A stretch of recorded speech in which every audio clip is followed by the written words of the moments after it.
audios Mm-hmm. because my iPad was not cooperating the other day. Let's see if it's cooperating today. This still says upcoming. Oh, but it's playing. Okay. iPad was not cooperating the other day. Let's see if it's cooperating today. It still says upcoming. Okay, that's working. But it's playing. All right. Oh, good. The live chat showed up over here. Hooray. Yay. Hi. I'm talking to myself on two different. Oh, that's right. All different accounts. Settings that you gotta switch over. Yeah. Okay, good. I put it in here. So my iPad is now so old that I Suno needs an update that I can't do because because it's not supported anymore. it's not supported anymore. Oh Yeah. no. So my son got a new one. Okay. So he gave me the old one, but I don't think I transferred over whatever. So this is here in Bosch Jock. Well, we'll see if it works or if you get to do it in post and we get to pretend. Yeah. Okay. Jedi of the Week is That's working. good. Good. I'm the Jedi of the Week. Oh, we can play both of them at the same time. Yes. Look at that. Right. There's Star Wars news. You just need a opening now, right? Yes. So, Star Wars news. Star Wars news. Star Wars news. Up a little bit, huh? Star Wars And I still haven't been able to figure out why I can't hear my audio through my headphones. Mm-hmm. I read some things. It says like it does that so that you are not hearing an echo. But it used to work and now it doesn't work anymore. So whatever.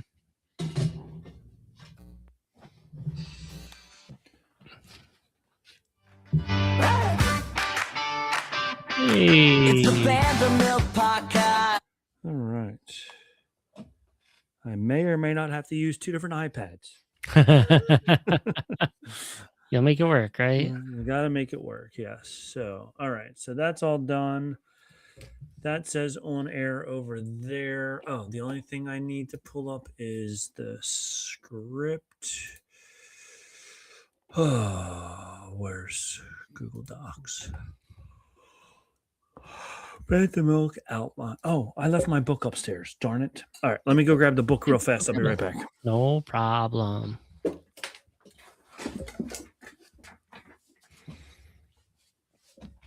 That just leaves me alone to talk to everybody. And I don't have YouTube pulled up to look at comments. So this is only slightly awkward.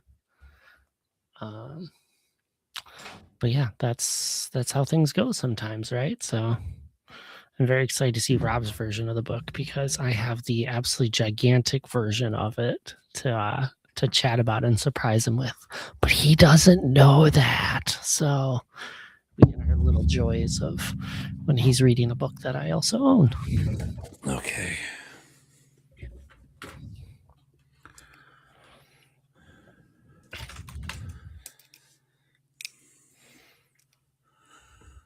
And on top of everything else, I also I ran the wire for the IEEE cable. Okay. So that is now hooked into my cable box. So I'm not running Wi-Fi. So the connection should be even better. So we'll see what happens. Your picture was instantly clear. So I figured that was probably a good sign. Yeah, so that should be a good sign. You might even have one step of better quality than what I'm used to seeing you in. So I know, right? People will be like, "Oh, that's what he really looks like." This is like the remake of it. So like you saw what the Emperor looked like, and now you can see what the Emperor really looks like. Right. So. This is the original emperor was the monkey with like whatever, and now you're seeing, ooh, you're like, oh God, go back to the other one. Go back. So yeah, all right. And this is my favorite Star Wars shirt. I'm That pretty is sure we got such it a good in one. Disney World years Uh-huh. ago. It's the I gun that says pew pew, pew right? pew, yeah. Yeah, I Uh-huh. love that Oh, I shirt. love this one. It's so much fun. I I have laughed at it every time we walked past in a store. So yes, and you see, you should have got it also. I probably should have. I need I to picked find something else up at that time that I'm like, nah, this is what I'm here for on this one. So, but I'm glad to And see it on you. there you go. And I found here it is. Okay. When we were in Disneyland, the car window sticker that says my other car is a monorail, Oh yeah. which the first time we saw it in Disney World, we saw it in one shop, Mhm. and then we didn't get it right away, and then we couldn't find it for the rest of the trip. For Mhm. 7 days we Mhm. were looking, couldn't find it anywhere. So when we were in Disneyland and I saw it, I was like, I'm getting it now because I know I'm going to forget. So, yes. So that's that. All right. Let me go back to the song. Go back to the song. All right. Are you ready, my friend? I am so ready. Now I have to pull up Audacity also. My goodness. I was so close to being ready. I suppose I should start all my recordings too, huh? Yes, recording device line. All right. I'm recording over there. Hopefully you're recording as well. About to start. What's going on? Why did this shrink so? What are we doing here?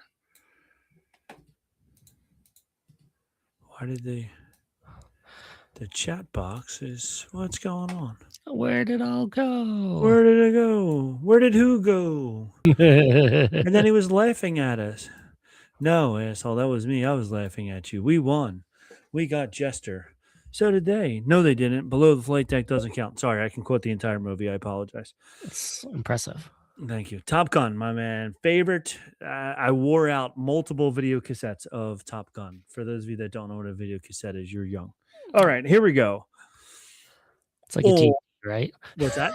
It's like a DVD, right? It's like a DVD, but like tapes and stuff before the DVD. Oh, Oh, you silly goose. it's like All I'm right. not that young. No, you know the difference. Oops. Now you went blurry. I sure did. Well, fight the good fight to get me back eventually. Come on, camera. There we go. There we go. Now you're back. Okay, good. Now we can start. All right. On this episode of Bantha Milk Podcast, bounty hunters galore. Bring him in hot, bring him in cold. Any way you want to. Ah, Doesn't matter to me. It's the Bantha Milk Podcast. Yeah! Pour a glass of that blue milk, we know it's gonna last. With Rob and James behind the controls, discussing Jedi, Sith, and all the plot holes. Every week we're back, can't be denied. Got the hot takes flowing and the canon clarified. Yeah, and we're back. yeah. All right. Sorry about my singing, folks, but we're back with another episode of Bantha Milk Podcast. He's James, I'm Rob, Hello. and we are here again. Hello, everybody. Yeah, so there's a little void right now in Star Wars stuff. James is very excited. He likes I don't Ninth think there's a Jedi. void right He now. doesn't But think there's a void. Although I will say this, depending on how much time you have to sit down at the sofa, you could have watched all of the Ninth Jedi in one day, and then you'd say there's a void. It's true. James has a job, whatever, that all 12 months now, boring. Boring. So he can't just sit down and watch all of the Ninth Jedi at one shot. So I get to pace myself and enjoy it and stretch it out for a lot longer. Yeah. And it's awesome. Enjoy it over some time. So, but what we're going to do tonight, we got a couple different things to talk about. I have a book that is old and I didn't like. James has the Ninth Jedi to talk about. And then we broke down the top 10 most amazing bounty hunters in Star Wars history, according to James and Rob. You can argue with us. And honestly, I just found 10 that I liked. So I don't even know if it's if they're the 10 best. You tell And me. I just added a random couple in there. So Yeah. it's gonna go off the rails and it's great. It could be great. Whatever. So before we continue, of course, as always, I don't want to say I dropped the ball. I saw these in my refrigerator and said this is perfect. I don't need to go out and get some more. But I got your favorites, of course. Shandy season? It's definitely summer shandy season. It is in the 90s here in New Jersey. Yes. How hot is it over there in Wisconsin? Is it in the 90s up there also, or just in the 80s? No, we're in the 70s right now. Oh, wow. I would die for the 70s. Yeah, exactly. So it's nice. Yes. So I've got me a good 3 sheeps, aptly named Rebel Kent. Oh, I like that. It's like the rebel dream of nice farm fields everywhere to enjoy. So we'll see if this is a nice little amber. That's interesting. Rebel Kent. So it's like a combination of Clark Kent and Rebels. Yeah, absolutely. This is the Star Wars DC crossover we've all been looking for. Not necessarily the one announced at Gen Con this year, but that's for the news later. So that is for the news later. You can tell us all about that because I don't know what you're talking about. Oh, good. All right, so I'm going to crack mine open. Hope it makes a little fuzz because I got a glass bottle here. Oh, I got a little pop. You got a little pop over there as well. Sure did. Wonderful. Cheers, my friend. Cheers. L'chaim. We know mine's delicious. How is yours? Mine's really good. That's a really nice amber. Even a little bitter at the end of it. I'm kind of surprised, but it sits nicely. So well, that's good. I like with drinks and food with layers. So if it's good in the first taste and then the back end, it's always fun. It's from Wisconsin's East Coast. So I'm just going to credit that we're drinking the water of Lake Michigan, and that's what really gives it its depth of flavor, because obviously that's what's happening. So exactly. I agree. I mean, if you're going to drink some water from a lake, might as well be, from that one. Definitely. So superior lake, but we can't have them all. You can't have them all. You can only have one of the 5 Great Lakes. You can't have all of them. Exactly. So I still haven't put together my Lego helmet, but while we were in Walmart the other day, and I saw this one and was like, wait a minute. I don't have the Kylo Ren helmet for some reason. And I thought the Kylo Ren helmet had already gone out of sales commission. What did they call it? I don't know if they retired it. Retire it. Yeah, I guess. There's so many things it could be. Yeah. So I thought that they had already retired it, and my Walmart just had like some leftover ones. So I made sure I ran back and grabbed it. But I did Google and look up today. It will be retired at the end of this year, December 31st. It is going to be retired. So it is a good thing that I got it now before it retired. I guess a big Christmas push would be nice. Well, that's fun for you. We just picked up 2 Lego sets as well. And by we, I mean my parents found them and gave them to my partner Tag for his birthday. Okay. And we just put those together this weekend. We did one with my parents. Funny enough, so Lego on their newer sets has like the app that you can build together, and it's a super nice experience. Everyone needs their own device, but like you get your own little instructions on your device. So, like my parents were on iPads, we were on our phones, and like you just kind of get to build things instead of like, all right, everyone share these 2 pages and try to figure out what you're going to do. So we had our things and then we had to pass them back and forth occasionally when you needed them. But one of the things we built was the Sarlacc pit. Okay. And the little barge that goes with it, where we were dropping Han and Chewie and whatnot off.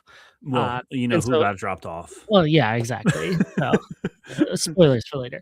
But it was neat because we had to keep on passing around like the Sarlacc pit base, and it's like, oh, it's my turn for the big base. Pass it over here. And so that's fun. It worked out really nice until the end when I got to just keep on building. And You're like, everybody taking my sit back, damage off. relax. I'm gonna finish building. It was very nice to me. It was recommended for 1 to 3 people for a build. There were 4 of us, so I was like, well, you're just going to be sitting and waiting. But it was There a you go. really good shared building experience. So definitely a fan of building with the app instead of the instructions book if it's available and you're building. Very cool. Very cool. I'll have to take a look at that and check that out. Mhm. I my son texted me and he said, here, I have something for you to make for me. I was like, okay. He goes, with your fancy 3D printer, I want the Cyclops mask from Marvel. Oh, yeah. His from name's X-Men. Cyclops, Yep, absolutely.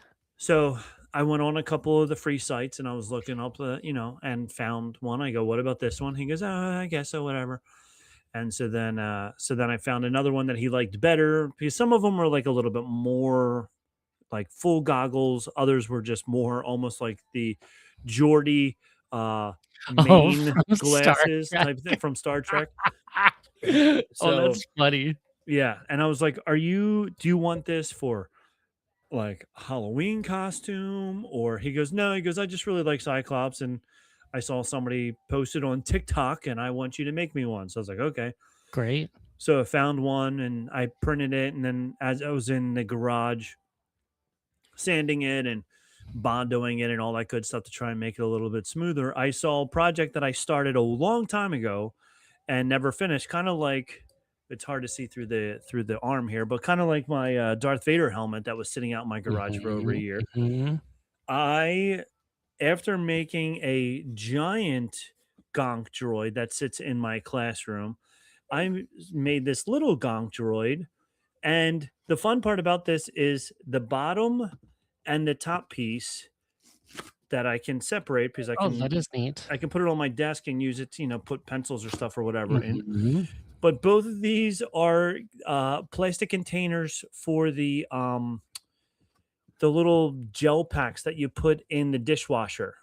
Oh, sure. Yeah. So the big one is the one you get from Costco, BJ's, Sam's Club, whatever. Yep, surplus size. Yep. Surplus size. The smaller one is the one you would get at your normal grocery store / Walmart, Target, whatever. And as I saw them, I go, they would make a perfect gonk droid. That's fantastic. So the little feet, it was a whole little like gonk droid greebly 3D print set. The feet and legs are all one piece, and then the little front piece.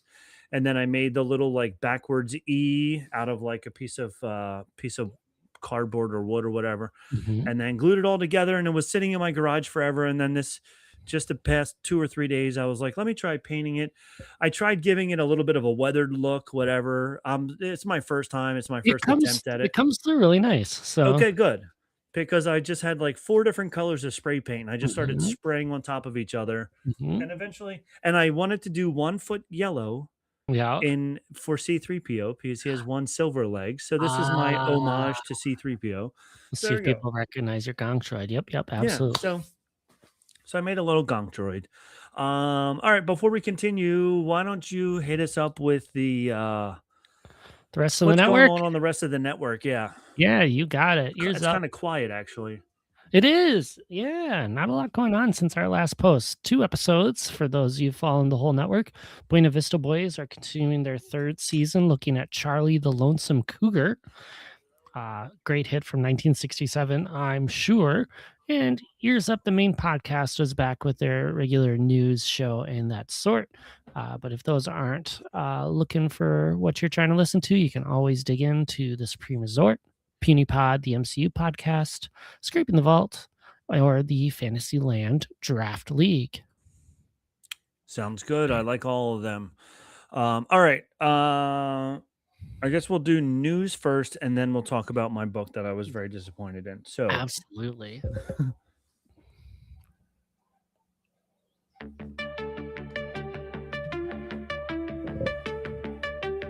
Star Wars news.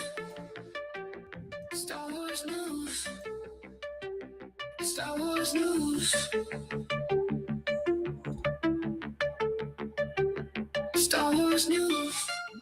All right, I got 3 stories, and I think you have another one for us as well. I have 7, so I'm ready to Oh, see how much we overlap. yes. So my first 3 are more like big chunks of stories. All right, Um, bring it on. so the first one is everything Star Wars gamers need to know in August Oh, 2026. that is This good. is from Star SWTORS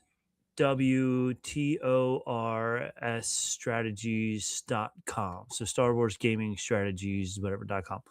All right. So, and the first one is something that I was like, oh, this looks like something, whatever. But anyway, August 1st, Lego Star Wars Castaways starts summer vacation. Now, have you played this game, Star Wars Castaways? I have barely even heard of that game. Yeah, me too. So I was like, maybe it's on iOS. And there is an iOS version that you can get on the App Store, but you have to get it if you have the Apple Arcade, apparently, because I tried to download it. And since I don't have Apple Arcade, it was like, well, you can buy Apple Arcade for Mhm. $6.99. But Star Wars Castaways has launched on its returning summer vacation event for August. The limited time event runs through August 31st and offers themed minifigured parts, vehicles, and other customary rewards inspired by Lego Star Wars Summer Vacation. It replaces July's Revenge of the Sith themed Sith movie event, giving Apple Arcade players another month of quest and cosmetics to unlock. Because apparently the safest way to enjoy a summer holiday is with the Lego Starfighters, Galactic Criminals, and several thousand detachable body parts.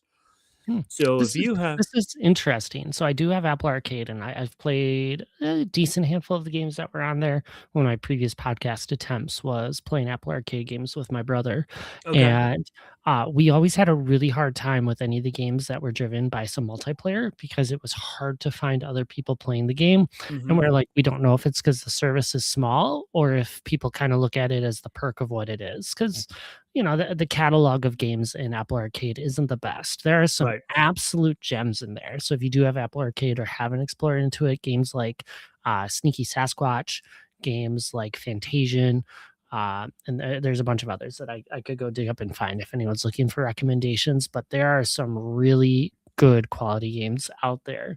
But the multiplayer ones just never worked. Like there was a Disney Battle Arena game that I kept trying to play, and it was just like can't find anyone. So can't find here's people to here's play it. here's bots again. And it's like Yeah. that's fine. Like just give me a bot mode so I don't have to wait the 2 minutes for you to tell me there's nobody else playing. Right, right, yeah. That stinks, but that's at least maybe you try this one and let us know what you think of this as well. The quality looks good. So it's like, Yeah, I mean, like what I saw before, I was not allowed to download it. It looked pretty neat, yep. so I was like, meh. All right, August 11th, the Darth Jar Jar event ends in Galaxy of Heroes.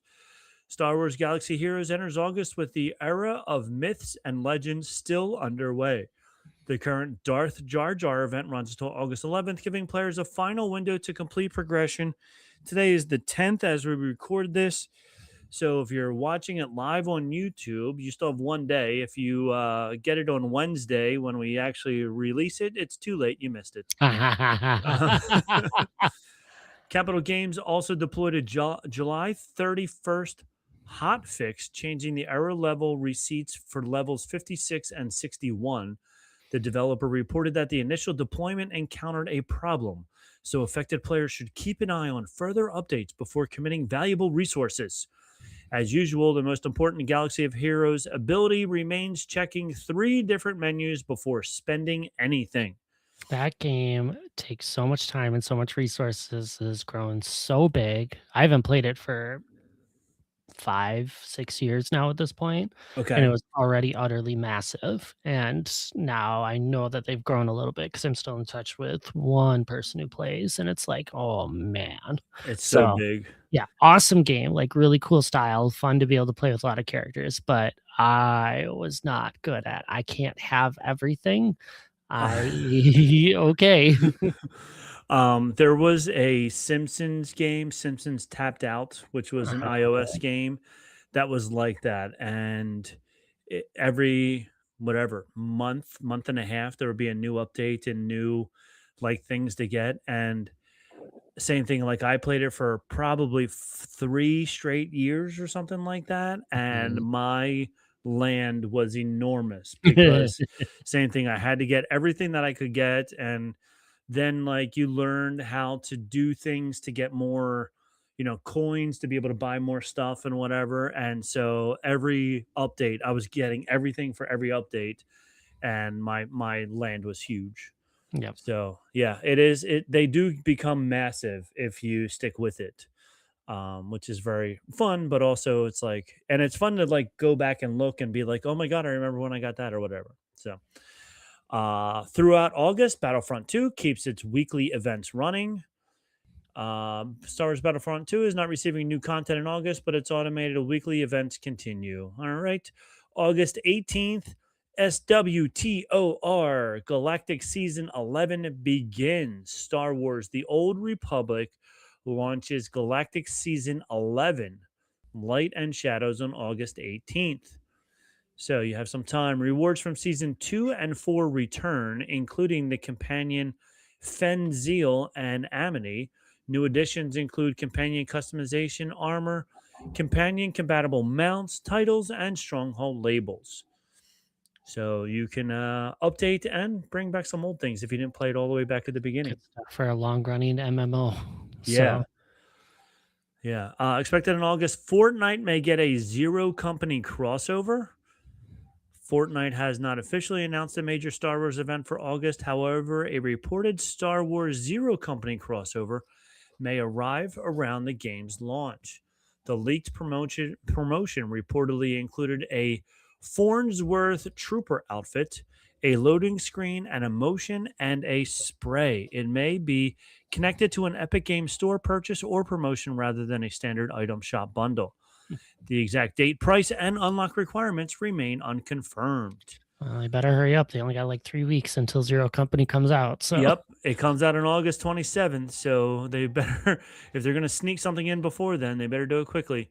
So Star Wars Zero Company Bit Reactor single-play turn-based tactics game launches on August 27th for PC, PlayStation 5, and Xbox Series X XS. The PC release is scheduled for 3 p.m. UTC. Player command Hawks and a squad of customized operators during the final years of the Clone Wars.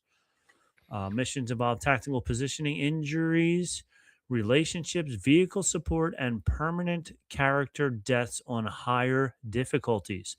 The squad includes both authored characters and fully customizable recruits. So I remember a big deal with this one because they said Anakin's going to be in the game. They haven't said if he's playable character, at least not that I've seen. I think this game looks cool. I'm excited to play it. I have a Mac and it's not coming to Mac, so I'm going to have to pop up my Xbox probably to play this one if it goes through. I haven't committed to a pre-order though, so I'm waiting to see how the first week or two of it goes. But it's definitely a tactical game style that I enjoy. So yeah, and the fact that it's, Clone Wars is fun. What was the other thing that I was going to ask you, but I don't remember now. I don't know. Cool replayability on this one with like different people that you can play with, different groups you can run through. I'm curious about the Fortnite crossover with it because like you don't have like necessary characters in this one that definitely fit. So I'm like, whatever, something to learn and see. So yeah. So I found out what I was going to ask about, which is the permanent character deaths on the higher difficulties. That has always been such a topic for debate on video games because even with Star Wars Galaxies, one of the things that when they were finally introducing Jedi, the one thing that they were talking about was permadeath for Jedi. So if you died, you were done, which is always people want the realism until their character dies. Yeah, and then they're like, I want him back or her back. So I like it on a higher difficulty because then you don't have to play with it. But if you want to have that like feeling of got to keep them safe, or is this time to sacrifice them? Like it feels like a good intentional choice. So. Yeah. Galactic Racer is building towards October. Star Wars Galactic Racer does not launch until October 6th, but its marketing campaign is gathering speed. So that'll be interesting to see how good it is and how August could bring more tracks, vehicles, multiplayer information, or extended gameplay as Fuse Games moves closer to release. Yeah. So I I'm like hearing good things about this. So good because I like racing games, but I like I'm a huge fan of Gran Turismo, um, which is constantly building, constantly updating your vehicle, constantly changing your vehicle, constantly then moving up into the next level so you can get a new vehicle, a new race, and all this good stuff. Mhm. Depending on how much creativity there is in it will depend on, to me, how good it is. Like Mario Kart is fun for what it is, Yep. but there's not a lot of individualism in there. Like you can't upgrade the tires or the transmission or this or whatever or the weapons or anything like that. You No. get Luigi and that's it, so Well, nowadays you get new carts and you can choose at least different carts, but you can't customize the you still carts. can't But customize the carts. yeah, Yeah. I think Mario Kart peaked for the current iteration at Double Dash, where it's like you got the two characters to choose their special items that you can run with. So, Yeah. but the previews and everything, I think IGN had a preview of some of the gameplay and stuff and talked about it. And there's a lot of good noise going on around this. Of the customized features is going to be a good new entry into the racing franchise and maybe even shake a few things up. So Good. Well, that's what I want because that's the only way you're going to get people to keep playing is to be able to customize it and to change it and grow and all that other good stuff. So Mhm, hopefully that helps. mhm. The important Star Wars gaming dates for August. So that's it. So August 1st, Lego Star Wars Castaways. August 11th, Darth Jar Jar ends. Galactic Season, blah, blah, blah. All right. So that's Star Wars video games. I also have, because, we're huge fans of Lego, new Lego Star Wars releases, uh, which is fun because they're coming out in August. There's 4 new Star Wars sets. One, which is interesting, the Hut Palace Century Droid Showdown. This is only $50 and it's only 415 pieces. It's a giant, but it's well small, I will say. The Mhm. giant droid that Mando had to fight in Mando and Grogu, Ah, the claymation one? the Okay. claymation one. Yeah. Yeah, So okay. they have that. Let me see something here. I can. Yeah, it's not the best piece value in terms of cost price, so, Yeah. yeah, that's not the most I mean, that is very unique in terms of, like, color and pieces and the shape look, so that'd be an interesting build at least, but Yeah. So it's an interesting build. It's not something that I'm like, meh, whatever. But it does Mhm. have a couple of cool little figurines, which the figurines always wind up going for way more money than anything else. There's a little Grogu there with his his circular chest piece. Absolutely. A With that armor. new with his armor, a new variant on Mando, and who's the other guy with the hat? I forget what his name. That's Embo and Embo's little dog, Yes, essentially Sugi. yes, Ambo and Sugi. So you get those 4 characters, which is pretty nice. Mhm. It's funny. Hold on one second. I plugged in my power cable to the. My computer's not powered up. Ooh, Okay, we yep, got that one. yep. There they are. And then this is a neat one. Off-world sand crawler and Oh, mudhorn. So this is going back to the series because they okay. even have um Creel Mhm. on here as well. This is the most surprising set of these new releases with a whopping price tag of $200 and 1,683 pieces. The off-world Sandcrawler and Mudhorn set is the biggest and most expensive set of the lot. Yep. It has a lot of characters: Baby Grogu, another Mandalorian. This one looks really chromed out, which is pretty cool. Yeah, bringing out the best car for sure. Yeah.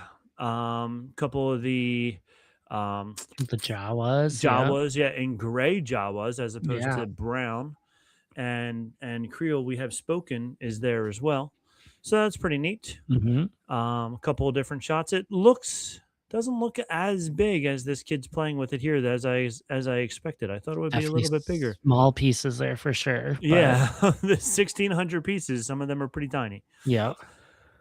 This one's neat. I'm pretty excited about this one. I don't know if I can start collecting the characters as well as Your all the helmet.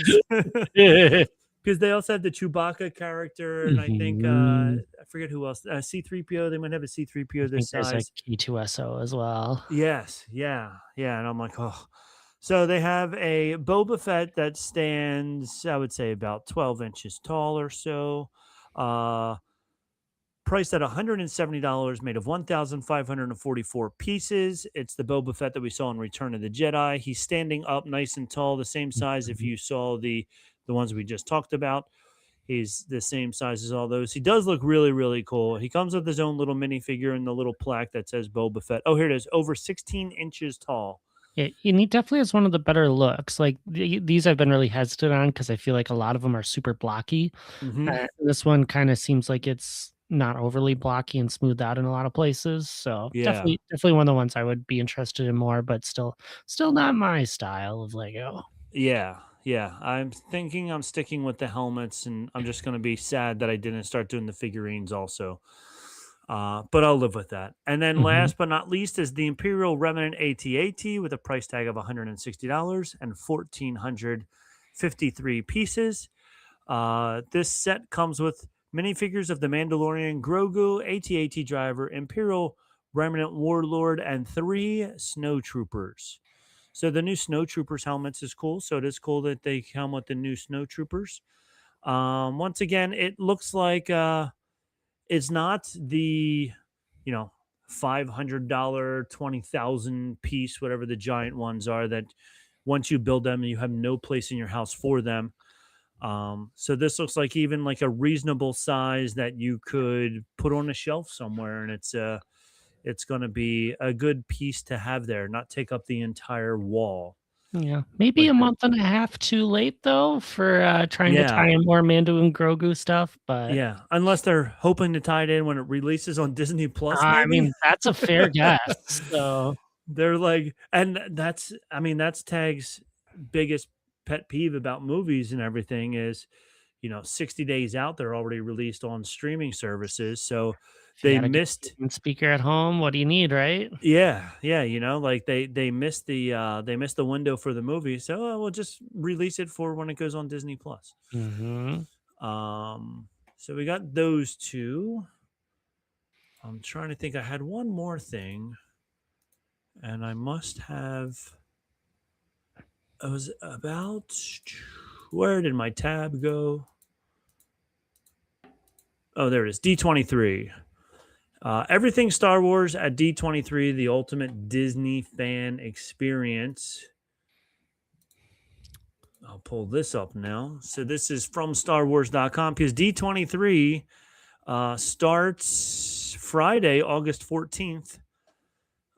So if you're not there yet, go ahead and get your plane, train, or automobile ticket over to California And see if you can get tickets for the fan event as well. I don't know if this sells out, but I know the tickets and some of these like events are hard to come by, yeah, especially the so big ones that are over at the over baseball at the stadium Honda Center. or the Yeah, Honda Center. Yeah, that's what it is. yeah.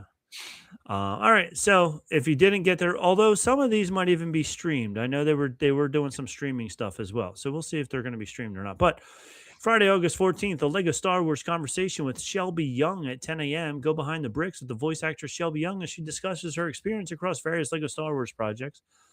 Ahsoka Spotlight at 12 p.m. at the Lucasfilm booth. Ahsoka's Iman Estefandi, I think I butchered his name, who plays Ezra, will be there. Creature and character with legacy effects, 2 p.m. The creative effects studio that brought the Mandalorian, Grogu, and the Anzelians, is that how you say the little fellas?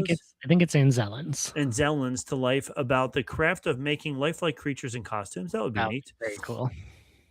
The Mando and Grogu meet and greet 4 o'clock, 5 o'clock, 6 o'clock, 7 o'clock. So for the rest of the night, you can meet Mando and Grogu. Saturday, Hasbro bringing Star Wars characters to life through toys. That would be neat. Meet the makers. Join the Hasbro team for conversation about the creative journey behind bringing Star Wars characters from the screen into fans' hands through expressive interactive toy design. Designing the Mandalorian and Grogu. A conversation with Doug Chiang. Ever since I've seen him on the documentaries Mhm. on Disney Plus. I always wanted to. I even reached out to him, and he's too big for us, so Yeah, we didn't get to interview so him. But smart. So, yeah, he's so awesome, and just like his whole history, how he loves Star Wars from a kid, and all that good stuff. Joined Lucasfilm Senior Vice President and Executive Design Director Doug Chen for a moderation conversation about bringing the Mandalorian and Grogu to the big screen. Hear firsthand how the film's environments, creatures, and vehicles were developed from concept to screen. Creatures and characters with legacy effects at 2 p.m. And then meet the Mandalorian and Grogu again from 4, 5, 6, and 7 p.m. cycle it back. Yep. Go back again. Yep. And then Sunday, the making of Star Wars: The Experience, which I can't wait to go see. Very cool to have that preview. Yeah, I'm sorry. My dogs are barking like mad upstairs, so I'm texting my daughter to try and do something about it, which means that they'll just keep barking. Yeah, Inside Star Wars Mall. Okay, the making of Star Wars: The Experience. That's 10 a.m. So this is up. It even says it here. Join the Franklin Institute's Abby Baishi. We'll have to get her because I'm from Philly. She should come on our podcast. Go knock on our door. Yeah. Yeah. And MDSX's Dan Picard to provide you an in-depth look at curating the new Star Wars: The Experience traveling exhibit to celebrate 50 years of the franchise and the fandom. Inside Star Wars Mall, Shadow Lord with Matt McNovitz.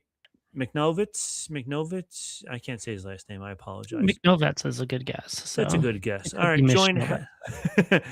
Join head writer and executive producer Matt as he discusses the production process, creative journey, and powerful storytelling of Maul Shadow Lord Season 1. We so liked good. That was so good. So good. We should get him on the show. I think, unfortunately, your husband's not going to this year. Nope. So he can't go and schmooze up all these booths for us. Nope. I have to ask Teresa and Ryan now as the co-hosts over on DL Weekly. So creatures and characters with legacy effects, 2 p.m. Another time around. If you miss it the first time, you get the second time. And guess what? See it the third time.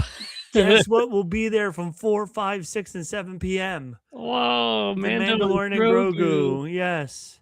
So those are all the things at D23, Friday, Saturday, and Sunday. If you want to see anything Star Wars, if you didn't get your tickets yet, anything Star Wars, you can go grab a seat at the booth and talk to all of them and hopefully meet Mandalorian and Grogu at least once.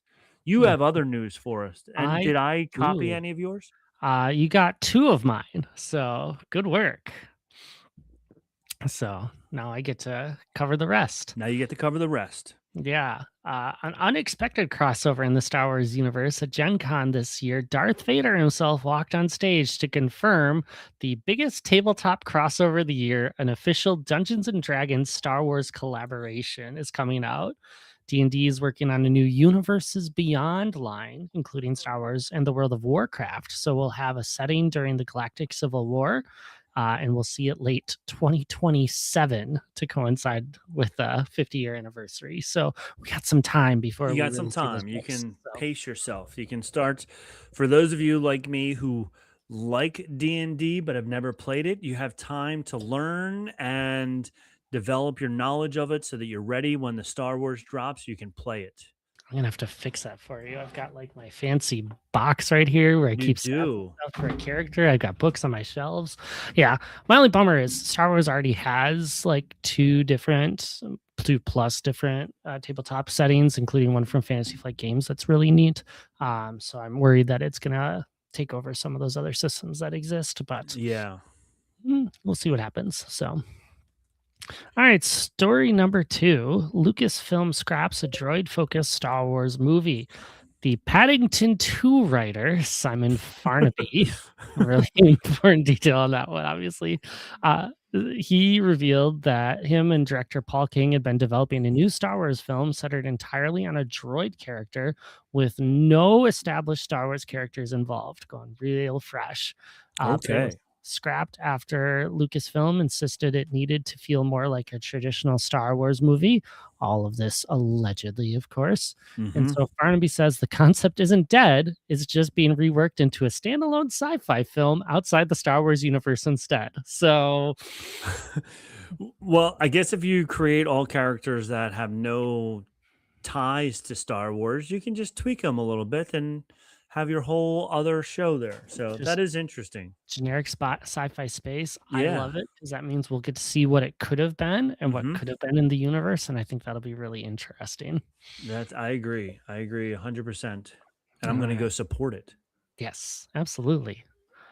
For the first time in franchise history, Star Wars A New Hope is getting a full Welsh language dub. Oh, thank goodness. I know, the one we all needed. And this is where I get to Mhm. show off my extreme knowledge of Welsh because Mhm. Welsh, this will be called Gobaith Nuid. Yep, you're right. You got it. Yep. Mhm. There's a letter in pronunciation there for all our Welsh listeners, which I'm sure is many. There's many. I think I'm historically Welsh of some sorts, so I should know how to say Should have corrected that one. So Yeah, yes. mhm. So we got two names. Matthew Rhys is Han Solo and Rhys Ifans is Obi-Wan Kenobi.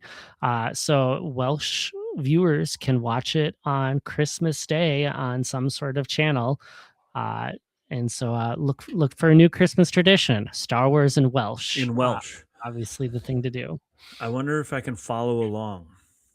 Worth a try, right? You probably know enough of the lines. You can learn a few things. Probably be like, that's not what they say. They say this.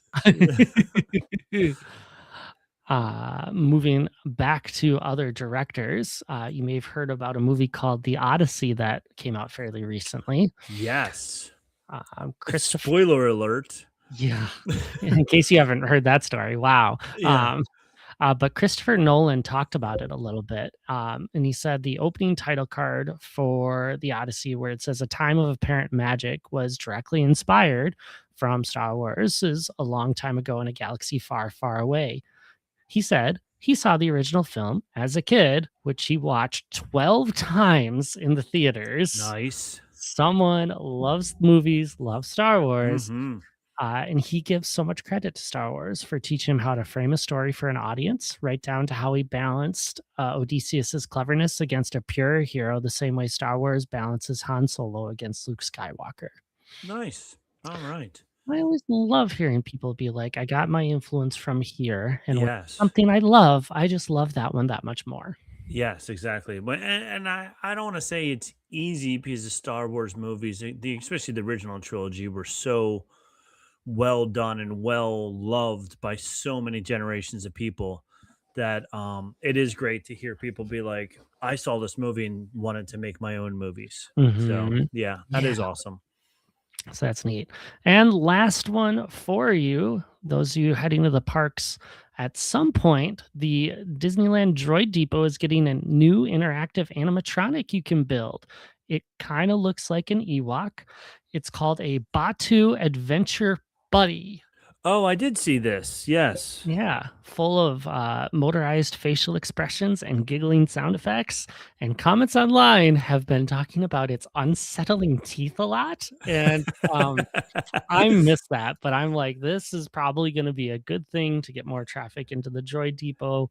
From a distance, I haven't stared at the teeth long enough to be unsettled myself. I'm like, that's super cute. People are going to love seeing this. Like the eyes move and everything. The ears move, the eyes move. Yeah. I have a bunch of pictures of it up on the screen right now.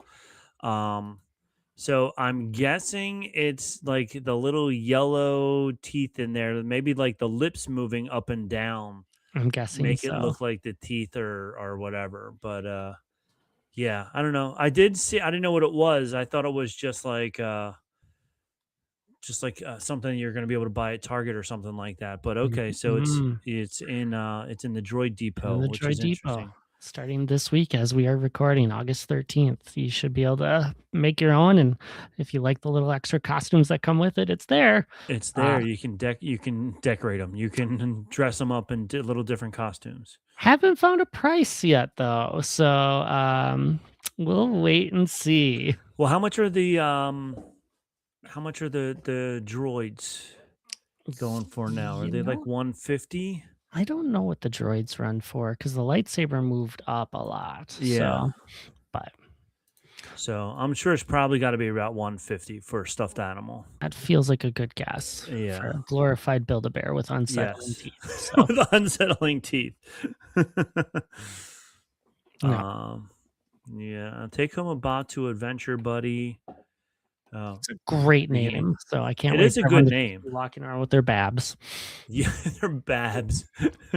But yes, okay. So now in a closer image, I do see the teeth more, and they are a little too realistic and a little too creepy. Yes, I do see that. I don't want to look. So Yeah.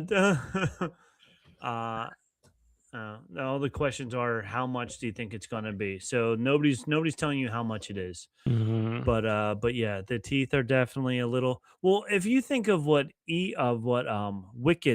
Wicked when you saw a close up of him, he did have some a little creepy teeth as well. So Mhm. they went for the realism there with like, oh, well, he had creepy teeth, so we'll have creepy teeth too.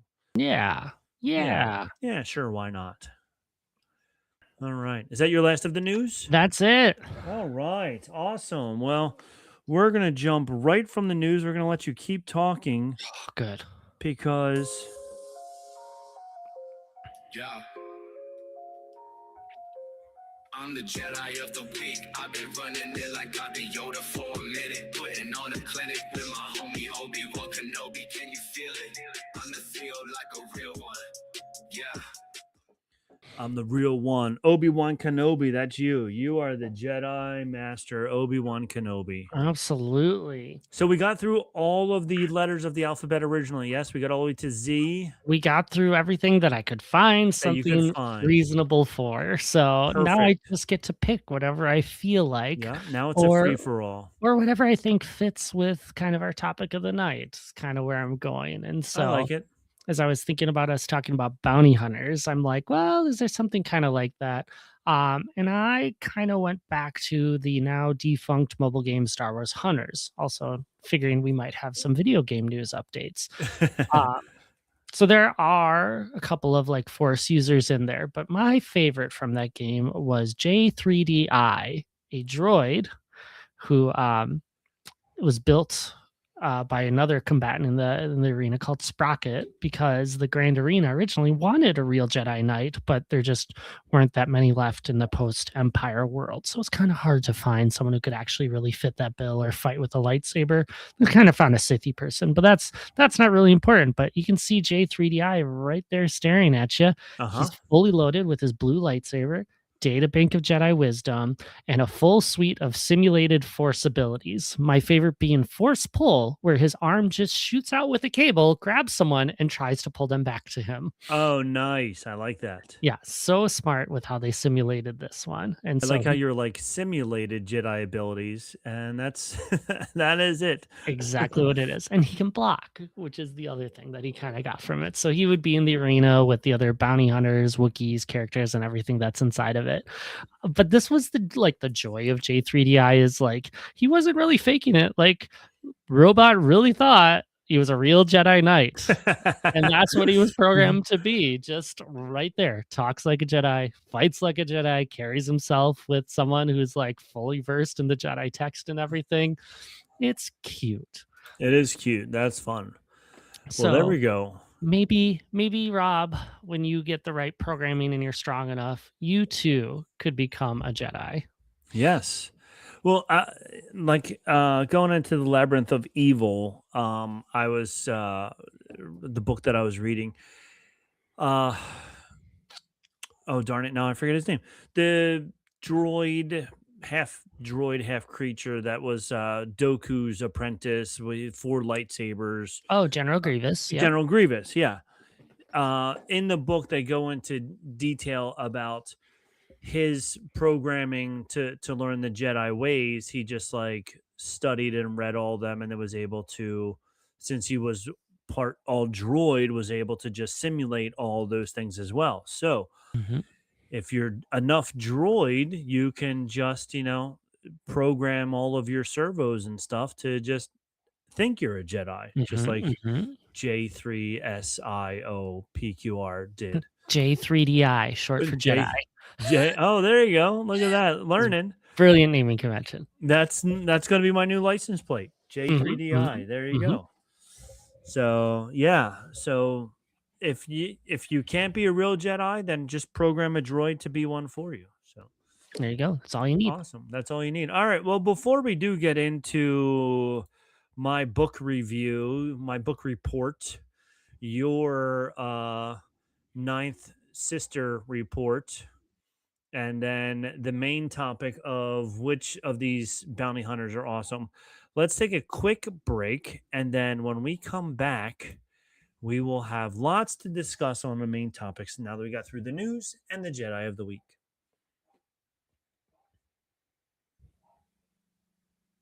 And we're back. Hello. Hello. I hope you enjoyed that product. Maybe go get it. It'll be awesome. Or save your money for your Batu Adventure Buddy. So, yes, you definitely need your Batu Adventure Buddy. So I have the oh,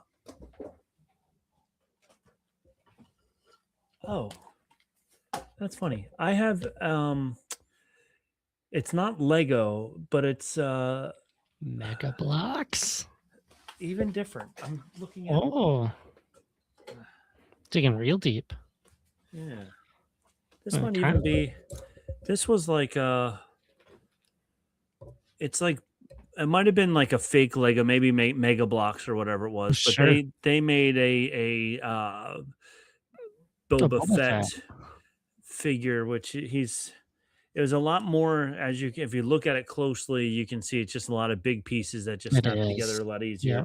It's not 1,400 pieces, but it's funny because I just like looked over on the shelf and I was like, hey, there he is staring right at you. Staring right at me. I got to gently put him back up there.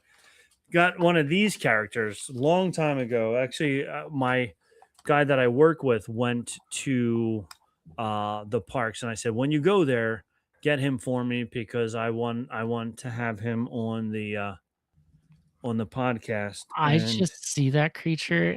That's like a Salacious B. Crumb. Salacious B. Crumb, yeah. I always just hear the laugh. So yeah, I think the batteries, or maybe there's an on-off switch to the laugh because he opens his mouth, but he doesn't laugh. Might be for the best. But yeah, like this, I have a feeling that the Batu Buddy is going to be just like this. Like he's very interactive in the park, but when you take him home, is the Batu Buddy's ears and stuff going to move, or you're going to have to do whatever? Hard to say. But yeah, like this guy has just been sitting on a shelf, and I don't know how much he was now, I don't remember, but like he was fun to walk around the park, or that guy who's walking around the park with him on your shoulder when it's 110 degrees outside with 200% humidity. Yeah. But yeah, speaking of that, your trip, how was Epcot? Epcot was great. We had a really fantastic day in Epcot. There's nothing Star Wars in Epcot. So, but we did travel through space with the Guardians of the Galaxy and with Dame Judi Dench, two very different space experiences. Thank the Phoenicians. But Guardians of the Galaxy Cosmic Rewind's absolutely incredible. We had fun wandering around. Did you ride it twice? Showcase. We did. Yep. Okay. Yep. How long was the non-fast pass wait? That was a little over an hour for us. Oh, okay. So it wasn't too bad. We got there decent time in the morning. Like we didn't rope drop it because we knew that would be where the line and the wait would be. And so we waited until kind of the first pass before the park picked up at lunch, and it worked out really well for us to kind of be in that queue. In the fast pass or lightning lane or whatever it is called nowadays, wasn't too busy, so that worked out really nice. So awesome. Yeah, I forgot to ask how your trip went, and then you also went to Epic Universe. Epic Universe as well. That was great. That park is fantastic. The attractions are great. It's just going to keep getting better as they expand, build new portals, and like as the trees and everything else just really settle in. Like that park is going to be really the standard for future parks to come. So definite fan of that. All right. So from all positive, now it's my turn to bring up some negative. Because I'm the East Coast guy, so we're always angry about everything. I have that book as well in a 3-parter. So all 3 pages. So all 3 books. I do. It's like, surprise. I have it too. I am not going to read part 2 because I was so disappointed in part 1. Part 2 is Revenge of the Sith. So yeah. And that's, so here's the deal. Like, I love James Lucindo. I think all of his later books have been amazing. I've liked every book that I've read except for this one from him. So I will say that. This one did come out in 2005. So I don't know if it was a writing of the time where at the time you got paid by the word or how it went, but there were some chapters that start where you can't even, like, you have to read it 6 times because it was just a colossal amount of giant words. I don't remember if I sent it to you or if I just took pictures. I think I even just took pictures of it because I wanted to save it. But it was just all as many large words as he could put together. That's how I felt going through that first chapter because I started reading through some of it again just so I could have something to say with you. But I was reading the first book. I'm like, man, I must have dumbed myself down with what I'm reading because there's a lot of big words here and a lot of things that are saying things I'm not exactly sure what I'm reading. So I'm looking forward to your examples. This is like analogous, analogous, almost like analogous, to introducing a covert malignancy to the body politic of the republic, then monitoring its spread from one organ to another until the mass reached such size that it began to disrupt vital systems. I'm like, this is a Star Wars book. Like, I should, this should be a little bit easier of a read. So, I didn't like that. So many of the chapters started with just like giant word after word. And I was like, are you just trying to make us feel like we're stupid as I'm reading this? There's a lot of chapters. Like there's 50 plus chapters. So there's short chapter reads by all means. Yes. But just some of, and then like, I almost felt like he went for like a paragraph where he was trying to show how smart he was. And then the rest of the chapter was, dumbed down for the idiots like me. So it was like, okay, I got through the hard paragraph. Now I'm going to be able to understand the rest of it. And also the other thing that I didn't like, since you said the second book was Revenge of the Sith. Revenge of the Sith. Yep. Like the first 114 pages kept going back and referencing the movies and being like a retelling of the movie and retelling of this part and then this part. And I'm like, I saw the movie. I don't need to read the movie. I want to read a different story. So it was like 100 pages in before it actually got to the story that we wanted to get to. Then, like I said, I'm like reading all these giant paragraphs where it's just like, what is happening here? What am I doing here? The one thing I will say, there was a great end of chapter 53. So almost at the end. And chapter 53 is like 3 pages. Let's see. That what seems okay. In essence, he told me to flee while it was still possible. He said that dark times are coming. Okay, Padme looked at him askance. Another word. In what way, 3PO? So C3PO is telling Padme this. Padme says, okay, let's see. Come here to me before it's too late. Her gaze lowered as she caught sight of C3PO parting company with a silver protocol droid that disappeared into the crowd. What was that about, 3PO? She asked as he approached. A most curious encounter, mistress, C3PO said. I think that shiny droid fancies himself something of a seer. Now, I do really enjoy when authors write quotes for characters and it sounds like the characters in the movies. So I do enjoy that. And that definitely sounded like C3PO was saying that. Padme looked at him askance. In what way, 3PO? In essence, he told me to flee while it was still possible. He said that dark times are coming and that the line that separates good and bad will become blurred. That what seems good now will prove evil, and that what seems evil will prove good. Sensing there was more, Padme waited. C-3PO's photoreceptors locked on Padme. He said further that I should accept a memory wipe if it is ever offered to me, because the only alternative will be to live in fear and confusion for the rest of my days. I was like, Oh, it's so easy to write, not easy to do this, but like it's so great to be able to write about what's going to happen, knowing that it already happened and it's already been, Yes. documented and all that good stuff. So that was like a shining part to this book. I was like, ooh, that was good. And then the thing that I hated the most of the book is they're like building up to this big fight and this and that and whatever. And I'm like, okay, like they're trying to Dooku is escaping. And the other problem with books, and we've talked about this, and when I had John Jackson Miller on, he talked about this also about how like you're not allowed to kill any of the important people. You're not allowed to do this. You're not allowed to do that. So it's like, they're not catching Dooku because he's in the movie after this. Yep. They're not killing Grievous because he's in the movie after this.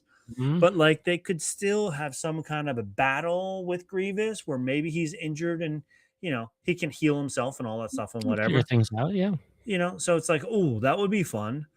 But you get to the very end and it's like, oh my gosh, are they going to get him? Are they not going to get him? And then it ends with these three words: to be continued.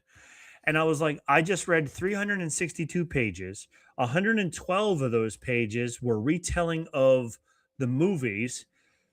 And then you end it with to be continued. You don't even like wrap it up and then have the second book being like, okay, well, that came to an end, kind of.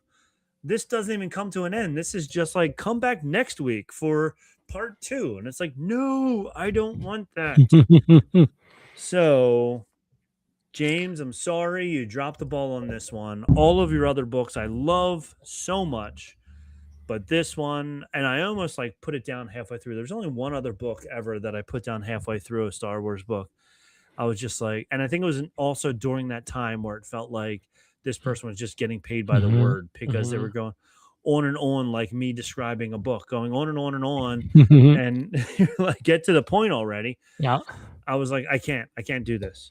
There was So one yeah. take in the book that I really enjoyed that at least for the part that I've gotten to, and it was like how much Anakin probably enjoyed, especially at the end when he became Darth Vader, being sent to Mustafar to take care of all the separatist leaders because Mhm. of all the pain and trouble that they had brought into Padme and everyone else that he Yes. cared about in the world.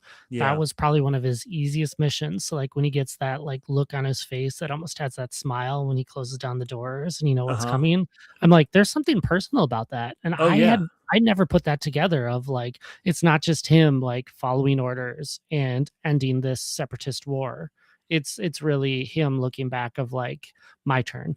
Yeah. And I mean, there's a lot of good in this book. Don't get me wrong. Like you said, that there is a growing moment between Anakin and Obi-Wan, and so there is good in there, but getting through the bad was very frustrating and annoying to me, especially since I'm not a good reader and I don't read a lot. Mhm. Like my wife could have finished this book in half the amount of time that it took me to get through it. So she could have got through it, in half the time and been like, yeah, whatever, moved on. But me, I was like, I need to finish this book. And I was like, ugh. I did grab 2 new books that came today, an Ahsoka book called Ahsoka. I have Um, that one. It's good. okay.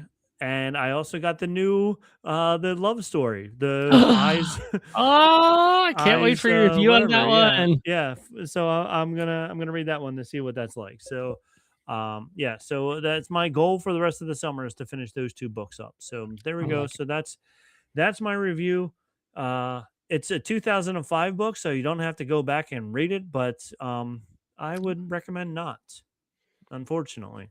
And its legacy or expanded universe. So Yeah. Yeah, it's in the never truly canon. Legend. Legends series. So whatever. It was what it was. I did like they did the Grievous storyline, the Doku storyline. There was a lot like learning in there as well, which was fun, but I just couldn't get through it. I just didn't Yep. like it. So sorry. Sorry, Understandable. James. I didn't like it.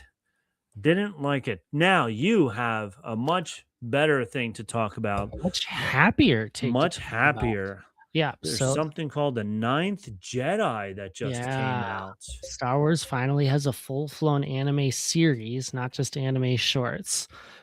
So this is following 2 initial episodes inside of Star Wars Visions that iconically has a guy just handing out lightsabers to strangers who showed up at an open call. You know, hey, you might have Sith power or Force powers. Yeah, come here and get a laser sword, right? Come get a laser sword.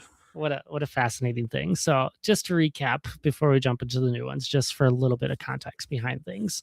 So the Ninth Jedi first episode came out 2001 with the beginning of Star Wars Visions. And so the short film is the guy named Margrave Juro, who's ruling a planet. He's on a mission to bring back the Jedi Order. Step 1 of the plan: mine some kyber crystals, build some lightsabers, and find some people who will come and get them and be part of it. Great plan. Yep. So a girl named Kara, her dad's the guy who actually builds the lightsabers, flies the finished sabers up to the temple to start handing them out. Turns out some of the people who showed up aren't actually Jedi; they're Sith in disguise. Whoa! No. The fight breaks out. Kara's proving that she's a Jedi in the process. Episode 2 comes out in Visions Volume 3, so they skipped one of the series, 2025, so not long ago. Direct sequel. Kara gets separated from the group that she's kind of falling around with, drifts into an abandoned ship. She meets this adorable, lonely little droid that's living there. I wrote down his name is Tito, but I don't remember that for sure, and so I'm going off memory on that one. But I love this droid, and you will love this droid too, because he's been guarding his master, who's been in cryo sleep for who knows how long. And cryo sleep can go on and on and on. Yeah. So it's part of the sad episode. She helps the droid reach his master. Master's not actually in cryo sleep anymore. Droid sacrifices himself to save Kara from the bounty hunters, and then we spill right into the new show, where we find out that Kara's dad has now been captured by the main villain. Okay. So now you have that perfect context. You should just go watch those episodes to understand it if you're going to do this. So there's 8 episodes in this series now. I'm only going to talk about the first 2 just because there's a lot to talk about in things. But I will try to keep it short and try to entice you into this one. Because we pick up right where we left off and we go right into the action. Juro and company and the ship are fleeing away a much bigger warship piloted by one of the villains named Genoa, who was basically the last Sith left in the galaxy and now the seemingly big bag Nawam's right hand.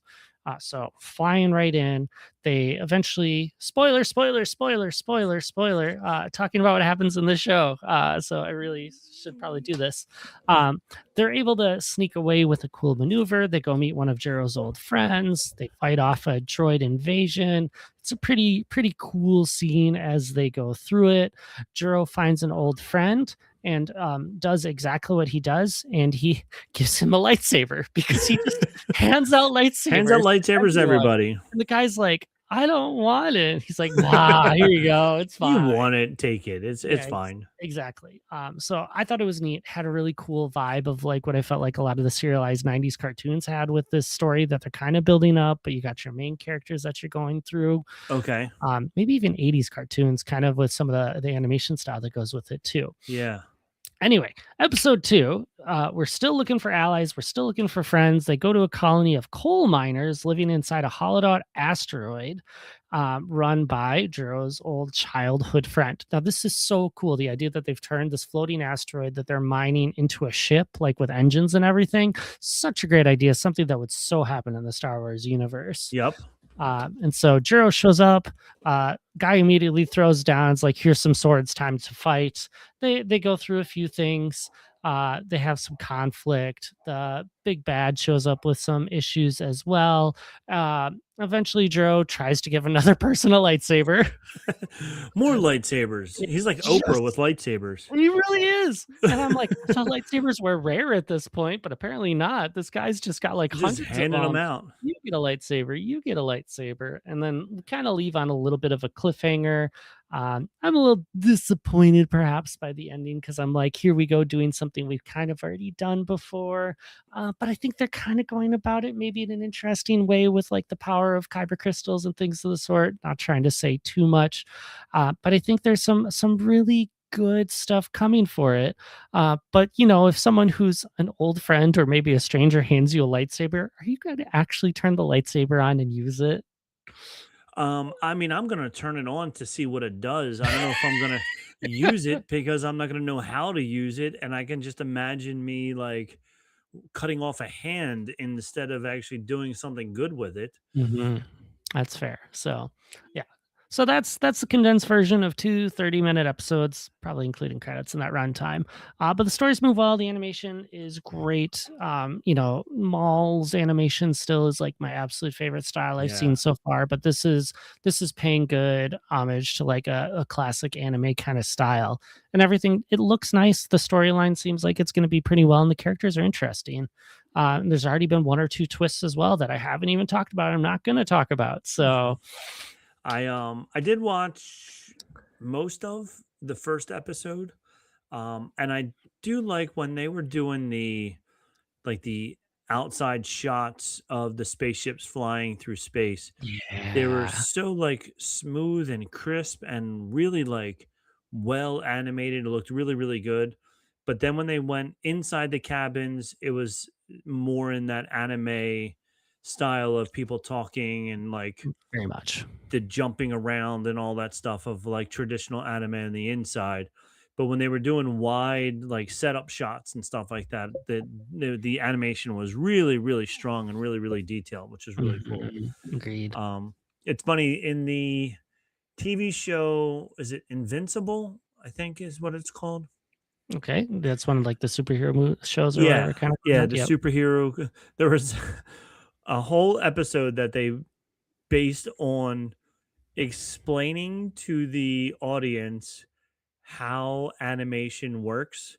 They were like, sometimes when we're talking, we won't even have the camera on the mouth moving because we'll just have like the back of the heads. So that way it's less things that we have to animate. Or we'll go to a real wide shot where you can't see their mouth moving. Or Great cutaway and options. and they were So, going through all the different ways that they go around sneaking around how they mhm. um can make it cheaper every time, that any way that they can make it cheaper by using less film or get less images and things like that and whatever. Yep. So it was funny how they were describing that to the audience as they were doing it. It was pretty funny. And that this reminded me that like the supporting shots were all so like detailed, but then they definitely cut corners on other parts and things like that. Mhm. So that's the first two episodes. We have six more to go from James over the next couple of weeks. Absolutely. So if you want to binge it all came out in one day. You could binge the whole thing. You could pace yourself through it, whatever you want to do, and enjoy it slowly and enjoy James's breakdowns of two at a time or three at a time, however we get to it. We'll see how Um, ambitious I feel. yeah. So we got that going on now. An hour into this, we're going to get to what we've been teasing the whole time, which is all of our favorite bounty hunters. And I just need to find that slide. Here it is. Some people just get paid for their work, and that's why they do That's it. right. So, Yeah, so there we go. So that's what happened. So we have 10 plus of the most amazing bounty hunters in Star Wars. mhm, All mhm. right. So the very first one, as you know or don't know, is my favorite. And it's interesting. I originally didn't like one who's on this list later on.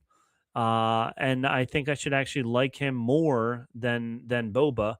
But Boba Fett is a human male crime lord and former bounty hunter whose career spanned decades.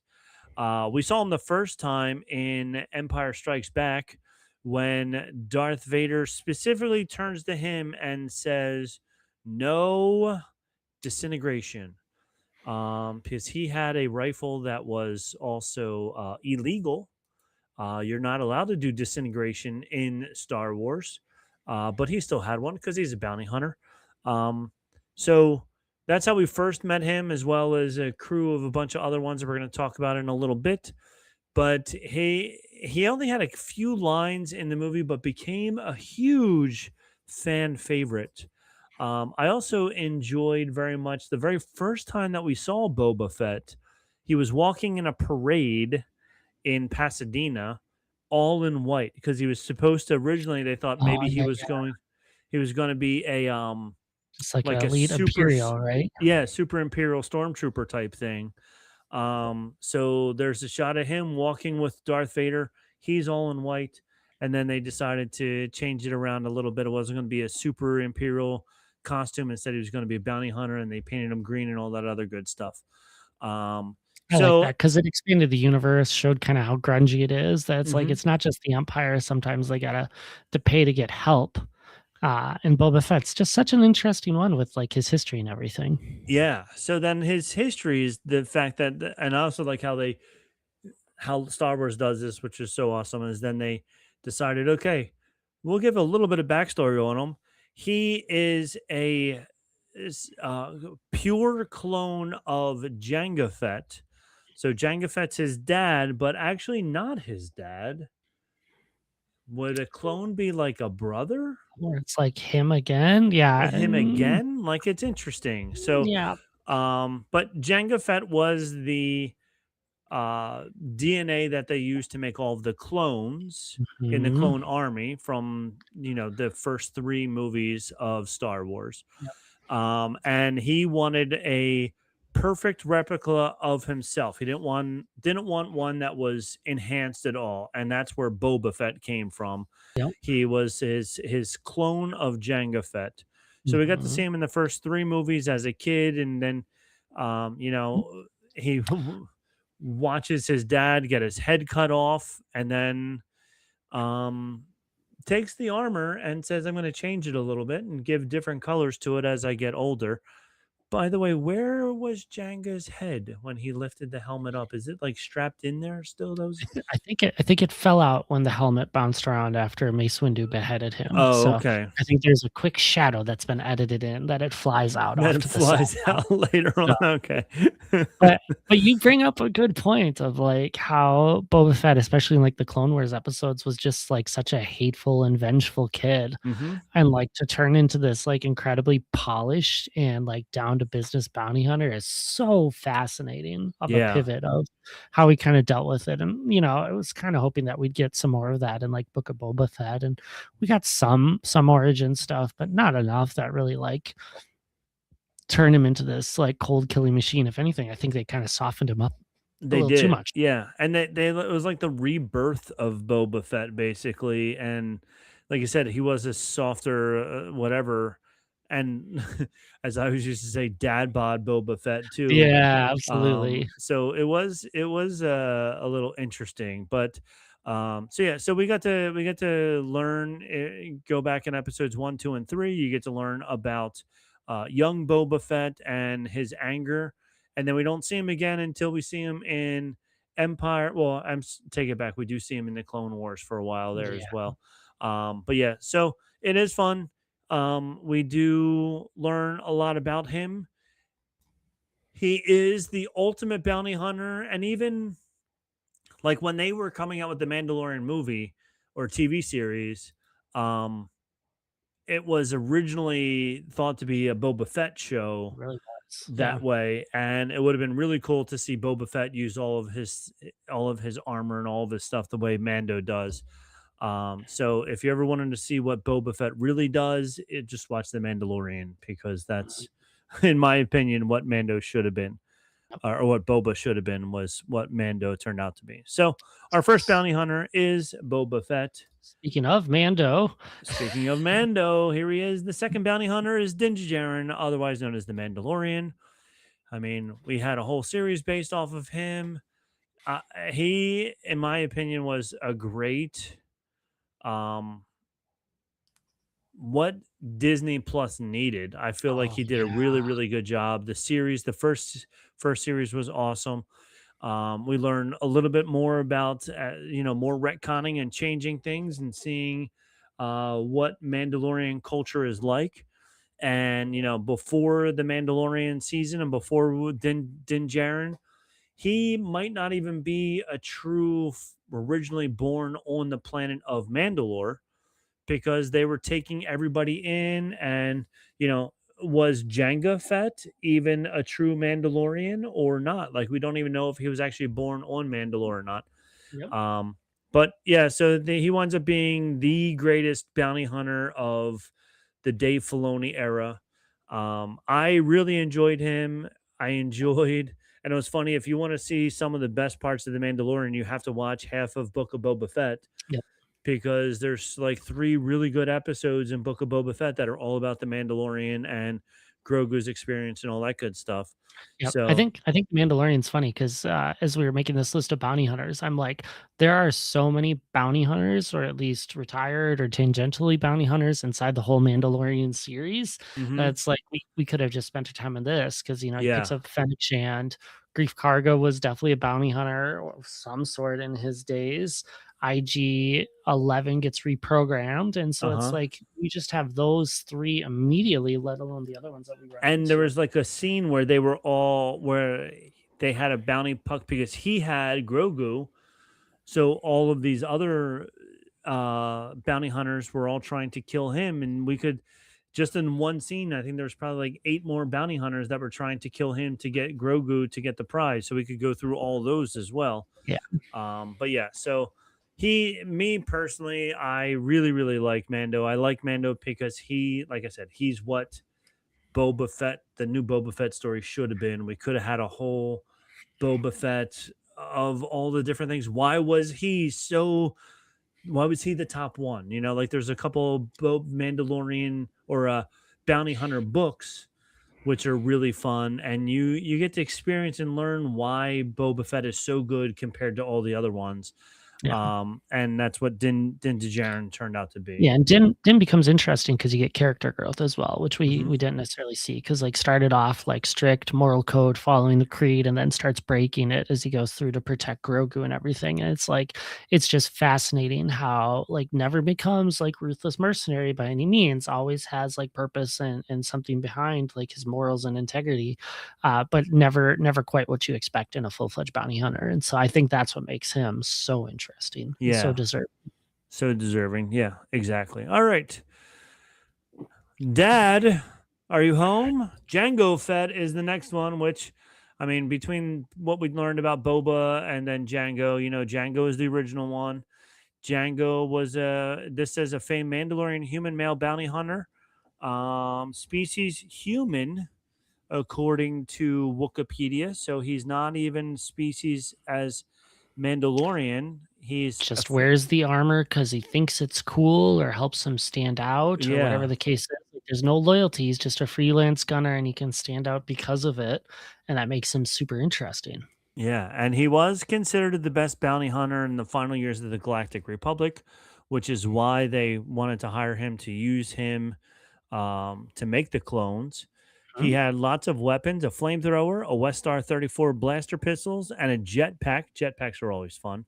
His Um, pistols made some of the coolest noises, oh, like, yeah. and let alone the seismic charges that they get as well. Some of the greatest sound effects in the movies. So, And it was interesting. Like, I don't know. I think just because his armor was a little bit more basic than what Boba's armor looked like, when they first like showed him instead of Boba, I was like, man, whatever. But like now that I'm a dad, I'm like, maybe I should like Django more than Boba because he's the dad. Hailing from the planet Concord Dawn, Fett was a foundling of the Mandalorians, trained by a mentor known partially as Jace, and as a Mandalorian warrior, fought in the Mandalorian Civil Wars, before becoming a bounty hunter. We talked about when we saw him, and his clone, how he became the DNA for all the clones and all that good stuff. But he was a pretty badass bounty hunter for back in the day as well. All right, moving on. Cad Bane. I love this guy. Cad Bane's great. Like, especially in the Clone Wars, he was just super cool, always a step ahead of people. Like, there was a reason that he lasted and was in charge. Still pretty cool in Mandalorian, but they definitely felt like it showed his age compared to the reliability he had of a Jedi hunter, by all Yeah, means. he was like a huge throwback to westerns, which was awesome. He talked like an old western guy. He had the big brim hat. Hat was so good. The hat is so good. It's such a great western hat. The trench coat, everything. Like he was just such. Even like when he walked, there were the spurs sound. Yeah, he had that bounce, didn't he? So it's like don't need him at all. He never rode a horse. mm, It was always a speeder bike or something like that. But yeah, he was really cool. He's a Duros species. yep. Mercenary in a galaxy. His career spanned from the fall of the Galactic Republic to the reign of the Galactic Empire and into the era of the New Republic. Once a street rat, Bane first became involved in criminal activity when he joined the gangster Laszlo's gang. After Laszlo's death, Mhm. Bane grew in infamy after he killed both a marshal and his former friend Nero as revenge, eventually becoming a bounty hunter. After the unceremonious demise of Jango Fett at the Battle of Geonosis in 22 BBY, Bane was now considered the best one and one of the most experienced bounty hunters of the era. Although his infamy grew during the Clone Wars in particular, Bane had a high standard both within the underworld and amongst other bounty hunters. Yeah, he's so cool. I really like. And he worked for anyone. It was great. Yeah, yeah. He didn't. If you paid him, that's all he cared about. So yeah, so he's awesome. All right, moving on from Cad Bane, Aurora Singh talking about the Mandalorian known as Boba Fett. This is who trained him and taught him, at least for a while. Yeah, at least for a little while there. Also known by the name of Nashta, was a force-sensitive female, I don't even know how to say her, Polduvian, who left the Jedi Order to take up the life of a bounty hunter. So here you go. This could be one of your Jedi of the weeks because she's a Jedi and a bounty hunter. she was a Jedi in Legends, not a Jedi in canon. So. Okay, there we go. Yeah. It's a cool angle, like really neat that it was like, oh, that's really neat, but no, wasn't the case. Wasn't the case. She also became acquainted with the weak play pirate Captain Hondo Onako. After the outbreak of the Clone Wars and the death of fellow bounty hunter Jango Fett, Singh trained Fett's son Boba and helped him in an unsuccessful attempt to kill Jedi Master Mace Windu, who killed Jango on Geonosis. After parting ways with Boba, Singh took jobs from Zero the Hutt and Cad Bane. Singh's long and storied career, however, ultimately came to an end with her death at the hands of Tobias Beckett. It's a throwaway mention in Solo, but you do see her in episode 1. She's at the pod race watching. She is. She is at the pod race watching, so you do see her there. And she also was in, supposedly she's in some Darth Maul in 2017. We might see her in that. On the comic, sure. Yeah, and then she's in some Clone Wars. Clone Wars, yep. Yes. Really working with Boba Fett and everything, pushing him towards terrible choices. As a true bounty hunter mother would do. Yes. Push them into doing some terrible choices. Mass casualties are a good idea. No. Good idea. Do this. Kill lots of people. This is a good idea. All right. So she's very bad. All right, moving on. This is the one you put down here. I did. Sam Wessel. You gotta love her. Showing up in episode 2, Attack of the Clones. Yes.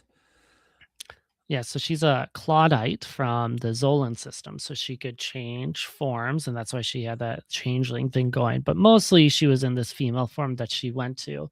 And I think this is one of the funniest chains of things that happen, and maybe some of the worst plot that happens, because Darth Sidious told Count Dooku, we need to kill Padme Amidala. So Count Dooku hired Jango Fett to go kill Amidala. And he decided, no, I'll just hire Sam Wessel to do it. Right. And she's like, no, I'm not going to do it. I'm going to send a droid to do it. And the droid's like, I'm not going to do it. I'm going to set these 2 bugs inside of her apartment to do it. So we've just gone through this whole chain of things of like, we're trying to kill Padme, but no one wants to be the one to do it. Yeah, they just keep offering it off and sending it down to other people instead. And then continuing on, we get this great chase of like Obi-Wan and Anakin chasing her down through the city. Jango Fett, who's in the city, could have just gone and killed Padme, but no, instead goes and kills Sam with the dart that sends them to Camino and opens up this whole story of things to happen. If the bounty hunter would just done the job he was hired for, we get a whole different kind of story because Anakin suddenly doesn't have his wife anymore, which may or may not lead to his fall to the dark side anyway. But like, wow, so many things could have happened, all because we have this bounty hunter that is just like there to fail, unlike every other bounty hunter. So here's my question to you, because the female body of Zam Wessel, which Mhm. is played by character Lee Anna Walsman, she was born in Sydney, Australia. Did she pass away? Well, that'd be sad. Yeah, because it says, unless they're just saying, no, it just says born November 22nd, 79. Okay. It's just the way it was worded. It made it sound like that she's she's deceased, but no. Mhm. So she's this Australian actress. Her character, and she is quite stunning. And when she is the female Zam Wessel bounty hunter, um, very attractive. Then when she gets darted and turns back into her original form, not an attractive character by any means there. You can see both those on screen and make your own choices. So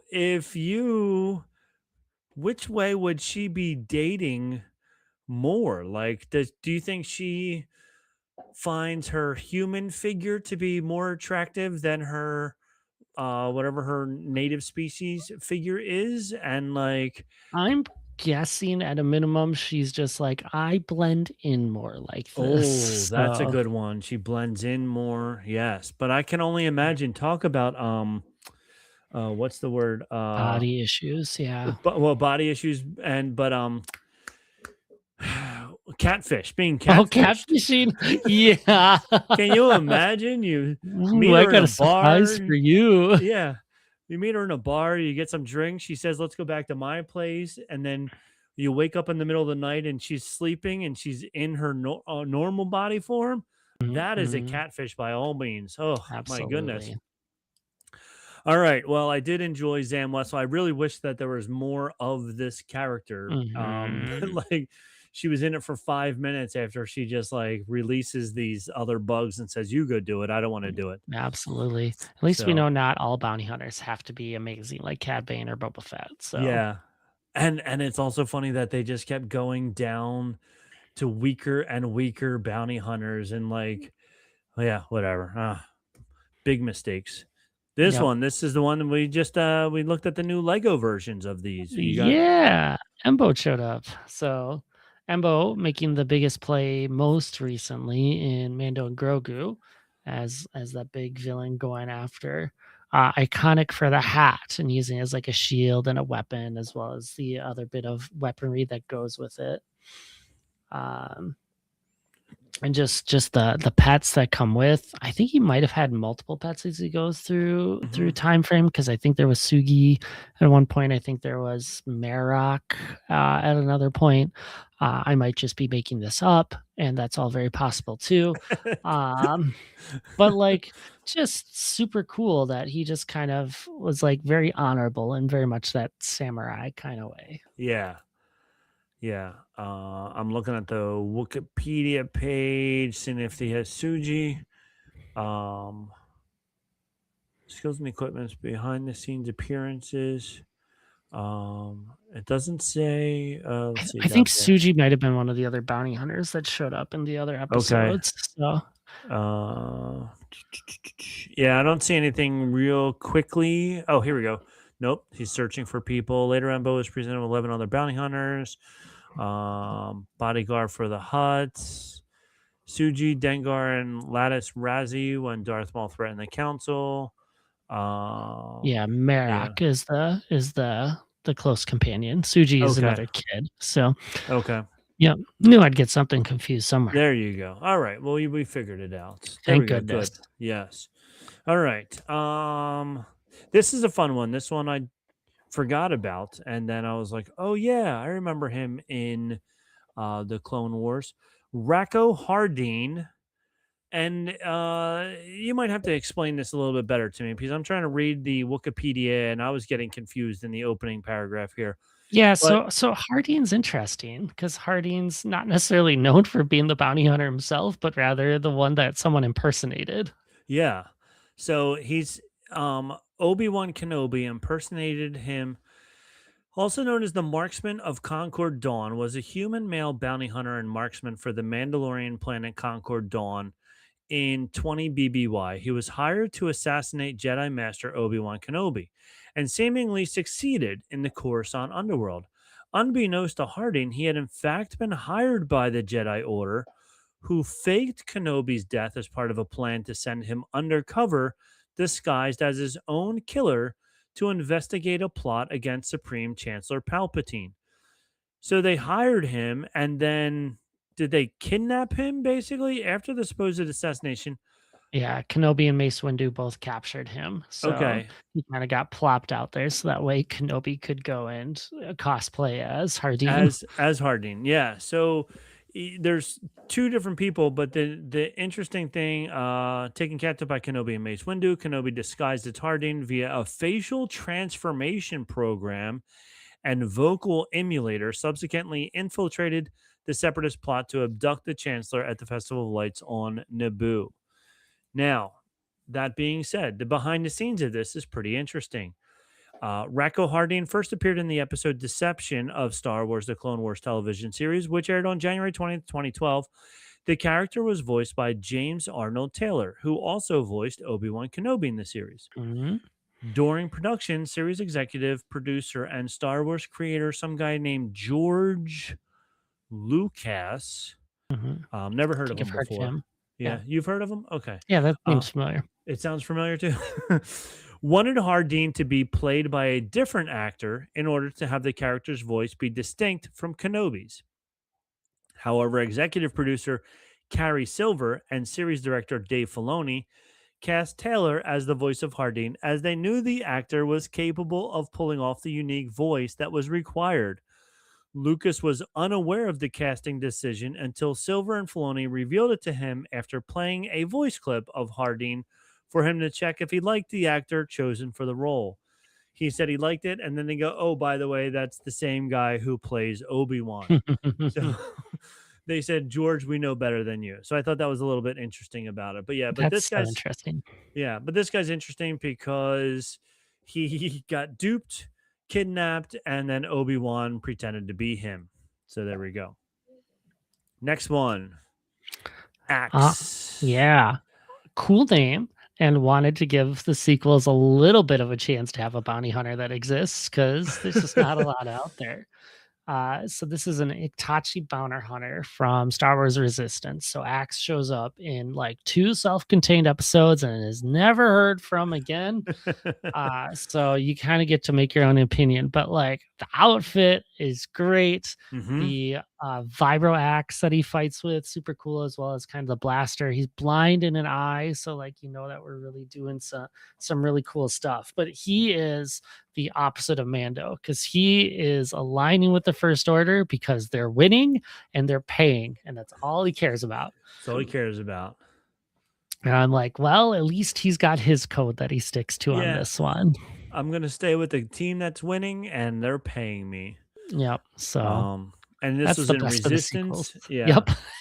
Yeah. So, I mean, look, we've talked about how much Resistance isn't bad. It just isn't as good as the other ones. Absolutely. So, All and right. The definitely next, not as good as this. no, the next one was the original 6.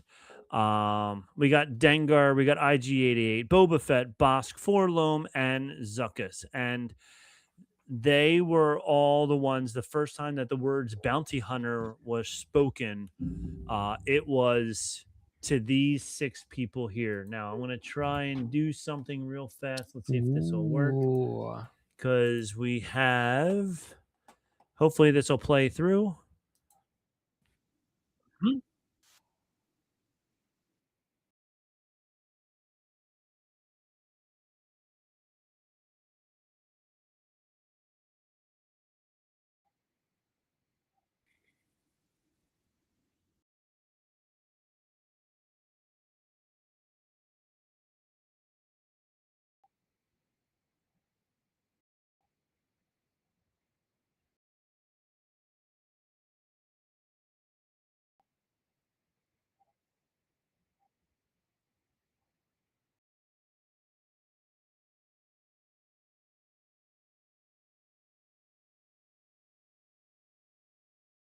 All right. So I wanted to play the clip that started it all, where we learned about bounty where hunters we and how we learned about. all just get established and enjoy them. Yes, and it was really funny if you look at the costumes, especially Bosk. It looks like a Halloween costume. Mm-hmm. The arms, the feet are just this like rubber lizard costume, and the mask, he can't even like talk because the masks are so bad. I just like the Uh, claws and how he's holding the gun. yeah, like it's just the claws are so long. He's like he only has three claws. He has one claw in the gun somehow, whatever. The IG-88, all he does is turn his head a little bit. I'm pretty sure he's bolted to the ground in real life, as Probably. well as Forlome never moves. I don't even think there's a person inside of there. Mhm. And then Dengar, like it almost looked like they had like a mummy costume, but it was like falling apart. So they were like, quick, We'll throw throw some some other armor things on on, it. It's throw fine. some, yeah, it's just fine. It's perfect. Oh, and then these six ragtag guys wound up being what everybody loves about Star Wars. They're just like, oh my God, I remember, wanting the action figures, and they were just like a huge hit, and they were in the movie for all of 38 seconds. Yeah. And let's be honest, not all these bounty hunters are created equal. I'm guessing most people would not remember Zuckuss. Most No, people would not remember Forlom. And no. then the other like three, Bosk, Dengar, and IG-88 at least had other roles somewhere. Like Tag remembers Bosk and Dengar and Boba Fett distinctly from the Star Wars Battlefront games. Yep. Dengar having the incredible line of "You're gonna take a dirt nap" is just great. And so it's like there is a scale of bounty Yeah. hunters that kind of exists. Yeah. So it was so funny, but for these six starting it all, it's just it's crazy. So I wanted to have all of them on there at one time. Mm-hmm. All right. Was that the last one? That's it. That's our end of these iconic bounty hunters. There we go. And Awesome. there's like 70 more that we could have talked about at We some could have point, talked with a lot about. of them just being background characters in Yeah. Mando or in the cantina. Or Oh my God, Maz's there were so cantina many probably, things in the so. can. Yeah. But yeah, there's and there's some other like really good ones too. Like you said, Grief Karga, Cara Dune, Black Chrysanthemum Mhm. was really cool. So cool. He had a huge push in the comics. Mhm. From what I learned, I didn't read the comics, as you know, but huge push in the comics. And then when you saw him in Book of Boba Fett, it was pretty cool. And at least they didn't make him out to be a huge chump in the Book of Boba Fett. He Yes. did was able to hold his own there for a little while. And so there's other ones that we could go through, but whatever. Fennec Shand, Asajj Ventress, so, and like you said, there's 70 others, so I could just start naming people, but That'll be yes, really good.